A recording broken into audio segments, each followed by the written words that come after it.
I do not own Biker Mice from Mars, Initial D, or any of its characters. No money was made from this production. Biker Mice from Mars belongs to Rick Unger, and Initial D belongs to Suichi Shigeno.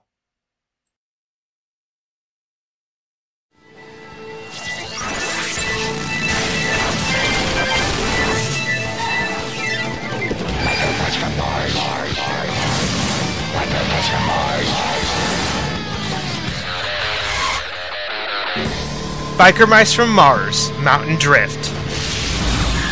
Chapter 2, Living Witness. The next day.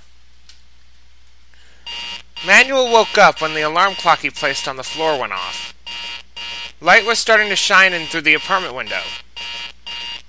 It was 6 o'clock, the crack of dawn. He lazily slammed his hand on the clock, shutting off the alarm. He knew just from the start he was going to need some extra strong coffee if he was going to get through the day. He got out of his sleeping bag, stretching out in his pajamas, which consisted of a pair of green plaid flannel pants and a t-shirt. He heard Throttle yawning as well. He turned around and saw him starting to wake up. "What do you guys eat?"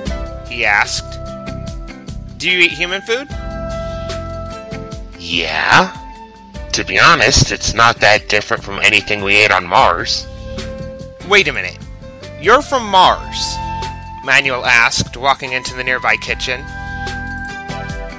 Yep, I'm from Mars, and yes, it had life on it, it still does. Throttle answered. Though most of us were wiped out from the Plutarchian occupation. Whoa, wait a minute. You were invaded? Manuel asked, surprised as he got out some eggs out of the fridge and set them on the counter. Yeah, we were invaded, Throttle said as Manuel got out a frying pan and a bowl, along with starting up the coffee maker. You see, the Plutarchians had used up all their natural resources on their planet, so they go around strip mining the cosmos. They manipulated our government into buying up our land on our planet, and shipped it back to theirs. Well, that certainly explains why NASA's little rovers haven't found anything there, Manuel said, cracking open the eggs. So, what brought you here? Throttle then explained all of his adventures with Modo and Vinnie when they were in Chicago with Charlie Davidson. He explained after their latest adventure, when they thought their adversary, Lawrence Limburger, had perished from a malfunction with something called a Tug Transformer, that they were getting ready to head back to Mars, but were shot down by something, explaining every haunting detail of the ship breaking up in the atmosphere. He didn't even know who shot the ship down. Manuel couldn't help but be intrigued as he listened to Throttle's escapades. Granted, he was uneasy, too, considering Throttle was not at all from this planet. But in the end, he felt sorry for Throttle. He wanted to help him out more, but didn't know where to start. In the end, he let the feelings of dread slide off his shoulders for now, and scrambled up the eggs in the pan. Once they had cooked, Manuel split the eggs between 2 plates. He walked back into the room and gave one to Throttle with a fork. So, why don't you tell me a bit about yourself? Throttle asked as he started to eat. Might as well know something about the guy who saved my life. Manuel looked surprised. Me? I'm afraid there's not much to tell. I was emancipated when I was 15. That was 8 years ago. My mom wouldn't take care of me. I had to learn to take care of myself. And Dad was always away. Or drunk. They also fought a lot.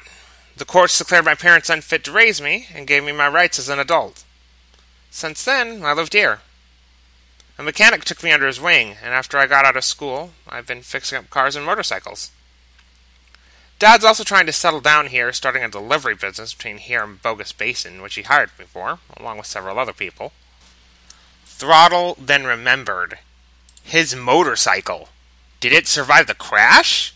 Or was it now nothing but chunks of twisted scrap metal? Manuel noticed a worried look in Throttle's eyes behind his specs. Something wrong? He asked. We can talk about it later. You said you had to go to work. Yeah, I need to be ready and gone by 7, Manuel said, picking up a watch from the nightstand and putting it on. He then went into the other room and came back with a pair of crutches. Here, these will help you get around the apartment if you're feeling strong enough to walk. It was the best I could get. I couldn't find a wheelchair. Manuel set the crutches by the bed. Throttle smiled. Thanks. I shouldn't have that big of a problem. I've been through worse. Just be careful, and please don't leave the apartment. My neighbors might freak out if they saw you wandering around outside, and whoever shot you down is no doubt still out there. Manuel then finished his share of eggs, grabbed some clothes out of a dresser drawer, then went into the bathroom to start his morning routine.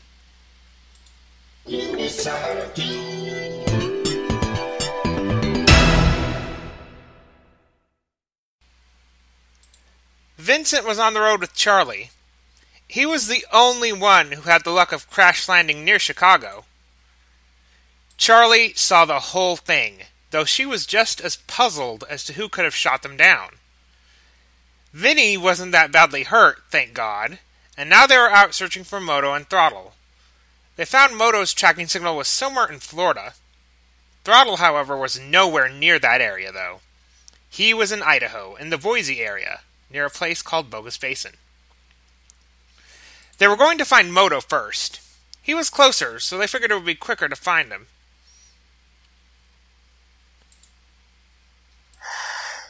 Hope they're both okay. Please, let them be okay. Vinnie whispered in what would seem desperate prayer as he rode in the truck, his bike in the back. He wasn't his usual confident, happy self. No words needed to be said on if he was all right. The expression on his face said it all. His confidence was gone, shattered.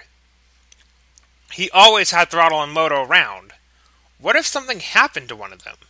Or worse, what if they were dead?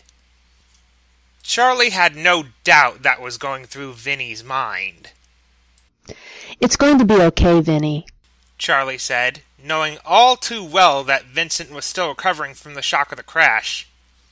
He was the youngest of the 3, after all. It's just hard not to think about it, sweetheart, Vincent said, his eyes tearing up as he looked out the window of the truck as the sun rose up over the horizon.